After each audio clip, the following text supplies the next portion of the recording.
এখন থেকে হোয়াটসঅ্যাপে কথা বলার সময় যে কারোর সঙ্গে কথা বলবেন, মেসেজ সিন করবেন, সে বুঝতেই পারবে না আপনি তার মেসেজ সিন করতেছেন।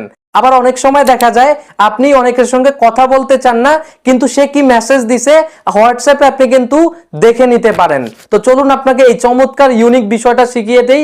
আর এরকম ভিডিও পেতে সাবস্ক্রাইব অথবা ফলো করে সঙ্গেই থাকবেন। হোয়াটসঅ্যাপে কথা বলার সময় যে কারোর মেসেজ সিন করবেন সে বুঝতেই পারবে না, এই সেটিংসটা অন করার জন্য হোয়াটসঅ্যাপের অ্যাপটা ওপেন করে দিবেন, উপরে থ্রি ডটে ক্লিক করবেন, সেটিংস অপশনে চলে আসবেন, এখান থেকে প্রাইভেসিতে ক্লিক করবেন, একদম নিচে আসার পরে প্রাইভেসি চেকআপ অপশনে আসবেন, এখানে পেয়ে যাবেন কন্ট্রোল ইউর পার্সোনাল ইনফো, এখানে ক্লিক দিবেন। এরপরে পেয়ে যাবেন রিড রিসিপ্টস, এখানে ক্লিক করবেন।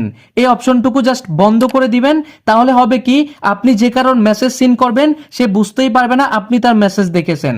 আবার যখন আপনার মনে হবে এটা বন্ধ করা প্রয়োজন তখন আপনি এই অপশনটাকে অন করে দিবেন, তাহলে আপনি যে কারোর মেসেজ সিন করলে সে বুঝে ফেলবে। তো অবশ্যই এরকম গুরুত্বপূর্ণ ভিডিও পেতে অবশ্যই সাবস্ক্রাইব অথবা ফলো করে সঙ্গেই থাকবেন।